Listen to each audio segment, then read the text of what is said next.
नमस्ते सर। नमस्ते। मेरा नाम छाया चौहान है। मैं 100% सहमत हूँ गोपाल जी की बात से। यहाँ पे कच्छ में महिलाओं के लिए हायर एजुकेशन के लिए कोई सुविधा नहीं है। मेरी बात करूँ 1998 में मैंने जब 12th साइंस किया, उसके बाद मुझे डेंटल में एडमिशन मिला था अहमदाबाद में, लेकिन महिलाओं को जैसे बाहर नहीं भेजते तो मुझे नहीं भेजा गया था, तो फार्मेसी करना पड़ा मुझे यहाँ पे। वही परिस्थिति आज वही परिस्थिति है। तो हायर एजुकेशन यहाँ पे कैसे डेवलप किया जाए? जैसे आज मैं फार्मेसी कॉलेज की ट्रस्टी हूँ जहाँ पे डी फार्म ही है। बी फार्म के लिए मैं आगे प्रोसेस करवा रही हूँ, लेकिन बी फार्म की परमिशन नहीं मिल रही है मुझे। मेरे बच्चों को बाहर जाना पड़ रहा है। सर, हायर एजुकेशन के लिए प्लीज कुछ करिए। ठीक है, नेक्स्ट क्वेश्चन। मेरा सवाल केजरीवाल से है सर। सर, आपने दिल्ली में जो हाईटेक स्कूलों सब खोल दिए सर, वो तो इंडिया का कैपिटल था, तो सर उधर जल्दी डेवलप होना मुमकिन था, जल्दी डेवलप हो गया। पर सर हमारे यहाँ गुजरात में कच्छ में भी सर ऐसे इलाके हैं जैसे कि बन्नी हो गया, अबड़ासा हो गया और लखपत, जहाँ में मोबाइल नेटवर्क भी नहीं आता अभी तक सर। तो वहां पे आपकी जो हाईटेक स्कूल का प्लानिंग है, तो सर आप वो प्लानिंग कैसे अप्लाई कर पाओगे?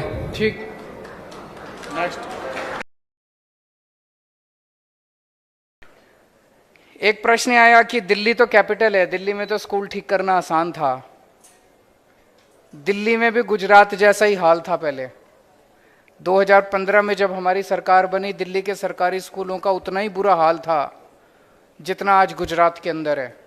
तो 70 साल में इन्होंने दिल्ली भी ठीक नहीं की थी, बीजेपी कांग्रेस वालों ने। हमने आके ठीक की है, तो हमें करना आता है। अगर दिल्ली ठीक कर दी तो गुजरात भी ठीक कर देंगे, चिंता मत करो। आज दिल्ली के सरकारी स्कूलों के अंदर जो बच्चे पढ़ते हैं, गरीबों के बच्चे, अब तो मिडिल क्लास के बच्चे भी सरकारी स्कूल में आने लगे हैं। गरीबों के बच्चे, रिक्शे वाले के, मजदूर के बच्चे, किसान के जो बच्चे पढ़ते हैं, अब उन बच्चों के इंजीनियरिंग में एडमिशन होने लग गए। जैसे एक मैं उदाहरण देता हूं, एक कुशाल गर्ग है, 12वीं में पढ़ता था।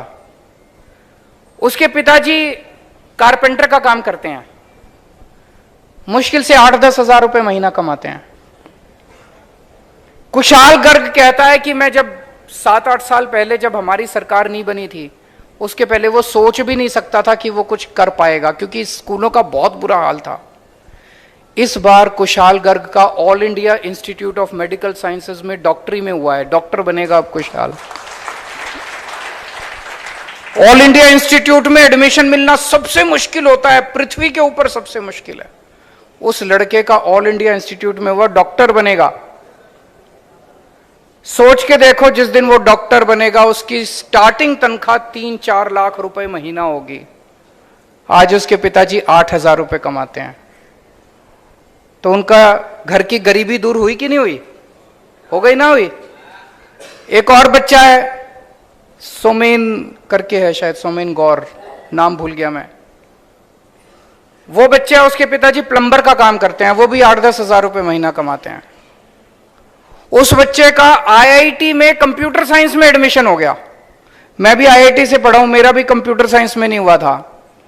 उसका आईआईटी में कंप्यूटर साइंस में, आप सोच के देखो, इस देश के अंदर एक गरीब आदमी का बच्चा अभी तक कभी कोई सपना भी नहीं देख सकता था, गरीब का बच्चा, कि मैं डॉक्टर बनूंगा, इंजीनियर बनूंगा। और जब इनके बच्चे, गरीबों के बच्चे ये सब बनना चालू होंगे, तो इन सभी परिवारों की गरीबी दूर होगी। और जब इन सभी परिवारों की गरीबी दूर होगी, तभी तो भारत आगे बढ़ेगा, तभी तो भारत अमीर बनेगा। मैं आज वहां पे बता रहा था, पूरे भारत में 17 करोड़ बच्चे ऐसे हैं, 17 करोड़, जो सरकारी स्कूलों में जाते हैं। इन 17 करोड़ बच्चों का भविष्य अंधकार में है। अगर दिल्ली के अंदर हम 18 लाख सरकारी स्कूलों के बच्चों का भविष्य सुनहरा कर सकते हैं, तो देश के अंदर 17 करोड़ बच्चों का भी भविष्य सुनहरा किया जा सकता है। और गुजरात के अंदर भी 53 लाख बच्चों का भविष्य सुनहरा किया जा सकता है। गुजरात के अंदर भी अगर हम इन सरकारी स्कूलों को ठीक कर दें, एक जनरेशन के अंदर, कुछ सालों के अंदर आप देखेंगे कि सब परिवारों के अंदर खुशहाली आने लग गई। सबके बच्चे, किसी का बच्चा कुछ बनेगा, किसी का बच्चा कुछ बनेगा और अपने मां बाप की गरीबी दूर करेगा। इसी से भारत आगे बढ़ेगा, तभी गुजरात आगे बढ़ेगा। नहीं तो बातें बहुत बड़ी बड़ी करते हैं ये लोग, करते कुछ नहीं है। तो दिल्ली के अंदर हमने 2-3 चीजें करी। एक, सरकारी स्कूल शानदार कर दिए, बहुत अच्छे कर दिए, इतने अच्छे कर दिए कि अब प्राइवेट स्कूलों से पिछले कुछ सालों में 4 लाख बच्चों ने अपना प्राइवेट स्कूल से नाम कटा के सरकारी स्कूल में भर्ती हुए हैं। 4 लाख बच्चे। सरकारी स्कूलों का दिल्ली का पिछले साल नतीजे 99.7% नतीजे, 99.7% नतीजे। तो सरकारी स्कूल अच्छे किए। और दूसरे, प्राइवेट स्कूलों ने गुंडागर्दी मचा रखी थी। हमने प्राइवेट स्कूलों को फीस बढ़ाने से मना कर दिया। हमने कहा कि कोई फीस नहीं बढ़ानी प्राइवेट स्कूलों को। सारे स्कूलों का हमने ऑडिट करवाया, प्राइवेट स्कूलों का। आपको जान के ताज्जुब होगा, किसी स्कूल के पास 30 करोड़ की एफडी, किसी के पास 40 करोड़ की एफडी, आपसे फीस लेते हैं और एफडी करा देते हैं उससे। कानूनी गलत है ये। आप एफडी नहीं करा सकते, लोगों से, बच्चों से फीस लेके एफडी नहीं करा सकते। हमने स्कूलों को ऑर्डर किया, एफडी तोड़वाई, फीस वापस करवाई।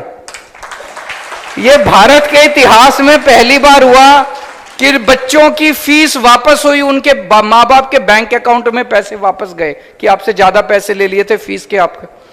तो गुजरात में भी अब करेंगे। गुजरात में 5 गारंटी।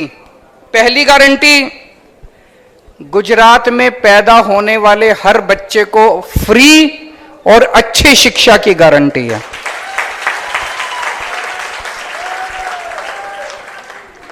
हम जबरदस्ती नहीं करेंगे। अगर आपके घर पास, मां बाप के पास पैसा है, आप अपना प्राइवेट स्कूल में भेजो। लेकिन अगर आपके मां बाप के पैसा नहीं है, तो पैसे की कमी आपकी शिक्षा के बीच में नहीं आएगी।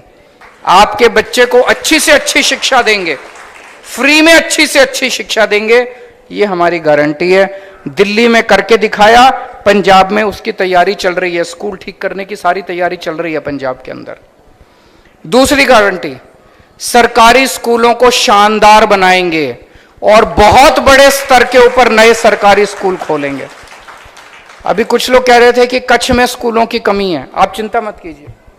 बहुत बड़े स्तर के ऊपर सरकारी स्कूल खोलेंगे, नए स्कूल खोलेंगे और मौजूदा सरकारी स्कूलों को शानदार बनाएंगे।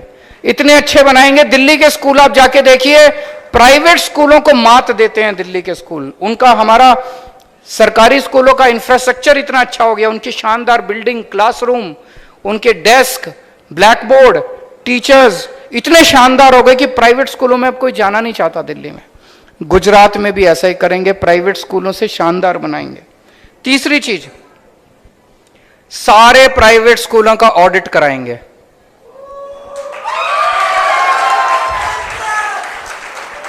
सारे प्राइवेट स्कूलों का ऑडिट कराया जाएगा। जो ने पैसे ज्यादा ले रखे हैं, पैसे वापस कराएंगे आपके।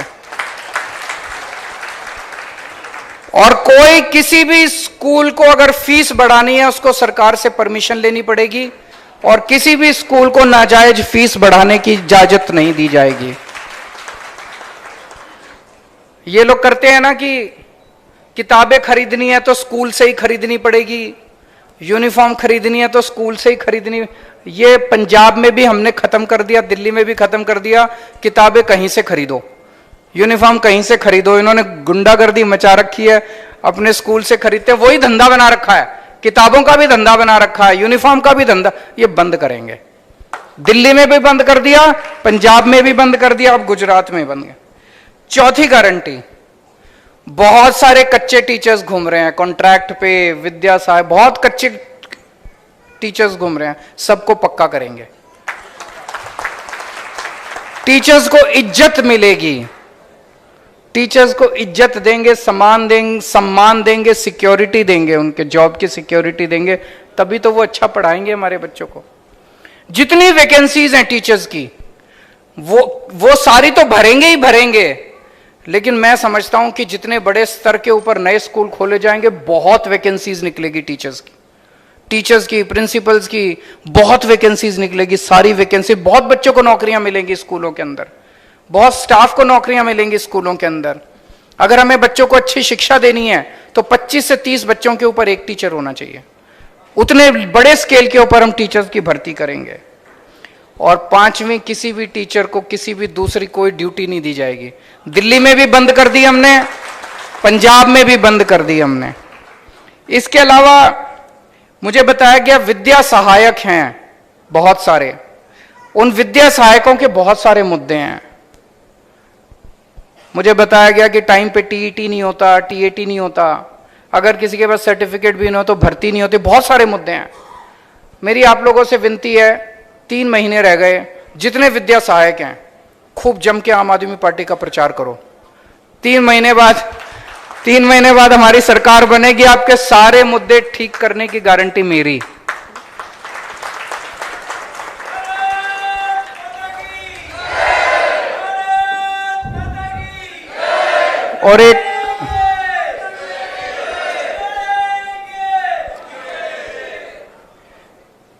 और एक छाया जी ने शायद यहाँ पे मुद्दा उठाया था, ये बहुत जायज मुद्दा है, रह जाता है कि महिलाओं को उच्च शिक्षा के लिए पर्याप्त सुविधाएं नहीं है।